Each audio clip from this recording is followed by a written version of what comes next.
Viewers, মাত্র 60 টাকা দিয়ে যদি আপনি সিলেট থেকে সাদা পাথর যেতে চান, তাহলে আজকের এই ভিডিও শুধু আপনার জন্য। আপনি বাংলাদেশের যে কোনো প্রান্ত থেকে যদি আসেন, সিলেটের আম্বরখানা পয়েন্টে আপনাকে আসতে হবে। এ জায়গায় আসার পরে আপনি স্পষ্ট দেখতে পাবেন বাস কাউন্টার রয়েছে, আর এই বাস কাউন্টারগুলোতে মূলত আপনি 60 টাকা করে টিকিট সংগ্রহ করে সাদা পাথর চলে যেতে পারেন। বাসের ভাড়া একটু কম শোনার পর হয়তোবা আপনার মনের মধ্যে অনেক কিছু আসতে পারে, কিন্তু এই বাসগুলা মূলত হচ্ছে গেট লক বাস, আপনাকে সরাসরি এই জায়গায় এনে নামিয়ে দেবে। এটা হচ্ছে সাদা পাথরের বাস স্টেশন অথবা সিএনজি স্টেশন। এই জায়গায় নামার পর আপনাকে যেতে হবে মেইন স্পটে। আর কিভাবে আপনি একদম অল্প খরচে মেইন স্পটে যাবেন, নৌকা ভাড়া নেবেন, সম্পূর্ণ সব কিছু থাকবে আজকের এই ভিডিওর মধ্যে।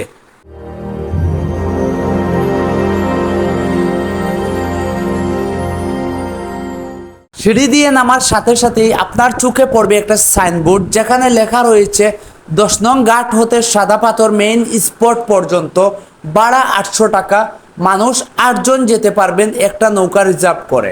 আর এই 8 জন মানুষ কিন্তু কালেক্ট করতে হবে আপনাকেই। আপনি যদি 8 জনের একটা টিম হয়ে থাকেন, তাহলে তো আর খোঁজাখুঁজি করার কোনো প্রয়োজন নাই, আপনি নৌকাতে উঠবেন আর চলে যাবেন। আর যদি আপনি একজন অথবা 2 জন হয়ে থাকেন, তাহলে 8 জন মানুষ আপনাকে কালেক্ট করতে হবে 100 টাকা জনপ্রতি ভাড়া দিয়ে সাদা পাথর মেন স্পটে যাওয়ার জন্য। ভিউয়ার্স, এই ঘাট থেকে স্পটে যাচ্ছি। ঘাট থেকে স্পটে যাওয়া পর্যন্ত একটা নৌকা রিজার্ভ নিতে হয়। রিজার্ভ বলতে আপনি যদি 8 জন হয়ে যান তো অ্যাডজাস্ট করে নিতে পারবেন। 8 জনের ভাড়া হচ্ছে 800 টাকা। কারণ আগে যেরকম সিস্টেমটা ছিল এরকম এখন আর সিস্টেমটা নাই। আগে ছিল যে ওরা নিজেরাই ম্যানেজ করে দিত 8 জন। এখন আমি জানতে পারলাম যে আপনাকে নিজেই 8 জন ম্যানেজ করতে হবে। একটা সময় কিন্তু এরকম ঘাট ছিল না, খুব সুন্দর একটা ঘাট ছিল, অনেক বেশি পানি থাকার কারণে সাদা পাথরে ঘাটটা মোটামুটি একটু বাসমান। এই সিজনে একটু বেশি পানি, তাই দোকানপাটও একটু এই জায়গার মধ্যে কম, না হলে কিন্তু এই জায়গার মধ্যে মোটামুটি একটা বড় বাজার বসে যায়। আর এই বাজারের মধ্যে ইন্ডিয়া থেকে আসা অনেক রকমের জিনিসপত্র আপনি কিনতে পারবেন খুবই সহজে। একটু সামনের দিকে যদি আপনি স্পটে যেতে থাকেন হেঁটে হেঁটে, তাহলে চোখে পড়বে অনেকগুলো বক্স। এই বক্সগুলো মূলত হচ্ছে লকার। এই লকারগুলো আপনি চাইলে নিতে পারেন। ওদের ভাড়া হচ্ছে 100 টাকা, আপনি কথাবার্তার মাধ্যমে 10-20 টাকা কমেও নেওয়া সম্ভব। যদিও এই লকারগুলোর ভাড়া হচ্ছে 100 টাকা। এই লকারের দায়িত্বে থাকা যে ভাই রয়েছেন, ওনার সাথে কথাবার্তার মাধ্যমে আমি 70 টাকা দিয়ে একটা লকার ভাড়া নিয়ে আমার সাথে থাকা কিছু মূল্যবান জিনিসপত্র রেখে দিলাম এই লকারে। সব থেকে বড় কথা হচ্ছে, এরকম স্পটে একটা লকার কিন্তু খুবই গুরুত্বপূর্ণ, বিশেষ করে সাথে থাকা ক্যামেরার আসবাবপত্র এবং মোবাইল ফোন রাখার জন্য।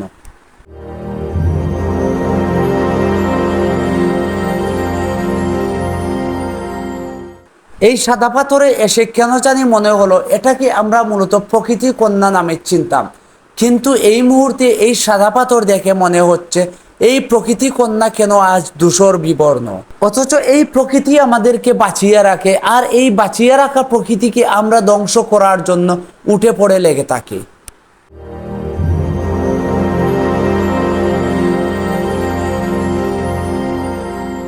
প্রকৃতি কন্যার বুক বেয়ে বিরামহীন ছুটে চলা নদীর স্রোত কমেছে 1000 গুণ, আর কমেছে লক্ষ লক্ষ সাদা সাদা পাথরের স্তূপ। তবুও কিছু ভ্রমণ পিপাসুরা প্রকৃতির এই শেষ সম্বলটুকু আঁকড়ে ধরে কিছুটা সুন্দর সময় কাটানোর জন্য ছুটে আসে সাদা পাথরের এই সুন্দর মনোরম পরিবেশে।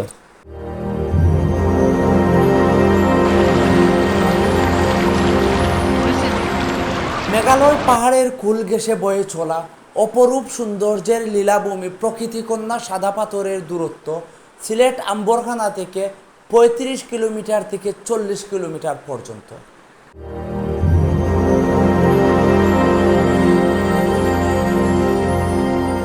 তো সিলেটে এসে আপনারা এই যে সাদা পাথর আসছেন, কেমন লাগতেছে? ভাই খুব ভালো লাগতেছে। এর আগে আসছি, এবারে আসছি খুব ভালো কিন্তু লাগছে। আগের মতো তো নাই মনে হচ্ছে। আগের মতো নাই, লোকজন নাই, আর পাথরও বেশি একটা নাই। এটাই তো শান্তি লাগে। পাথরগুলো গেল, এখানে মেন আকর্ষণ পাথর কম। পাথরগুলো সাজানো ঠিক নাই। পাথর দেখছেন, জবা পাথর আর হচ্ছে অরিজিনাল অথেন্টিক। খুব বেশি হয় না কম হয়? লোক বেশি হয় তখন পানি একটু কম থাকে, আর হচ্ছে পাথর বেশি থাকে, তখন পাথরের মধ্যে দিয়ে এই যে পানিগুলো যায় তখন সুন্দর বেশি। তাই পানিগুলো খুব ক্লিন, এখন তো এগুলো গুলা পানি মনে হচ্ছে। তাই হ্যাঁ যাই হোক, দর্শক তখন আরো বেশি হয় না কম? আরো প্রচুর বেশি, জায়গা হয় না। তো আর ভালো আছেন আঙ্কেল? আলহামদুলিল্লাহ ভালো আছে। ওকে, দোয়া করবেন। আসসালামু আলাইকুম। আমি আবারও বলছি, আম্বরখানা থেকে সাদা পাথরের বাসের ভাড়া হচ্ছে 60 টাকা, এবং আপনি যদি সিএনজি করে আসতে চান সেক্ষেত্রে সিএনজি ভাড়া পড়বে 100 থেকে 150 টাকা। আর যদি আপনি ডে ট্যুর করতে চান, একদিনের ট্যুর, সিএনজি আপনি রিজার্ভ নিতে পারেন, সিএনজি ভাড়া পড়বে 2000 থেকে 1800 টাকার মধ্যে থাকবে। সেক্ষেত্রে আপনি এই যে রুটটা আছে বোলাগঞ্জ রুটে টোটাল হচ্ছে 3টা স্পট। প্রথমেই হচ্ছে শাহজালাল রহমতুল্লাহ আলাইহির মাজার, সেকেন্ড হচ্ছে মালনীচড়া চা বাগান, আর থার্ড হচ্ছে রাতারগুল সোয়াম ফরেস্ট, আর সর্বশেষ যে স্পটটা হচ্ছে এটাই হচ্ছে সাদা পাথর। এই সবগুলো স্পট আপনি একদিনে ঘুরতে পারবেন। সিএনজি রিজার্ভ যদি করেন আপনার সেক্ষেত্রে 2000 থেকে 1800 টাকা হবে ভাড়া।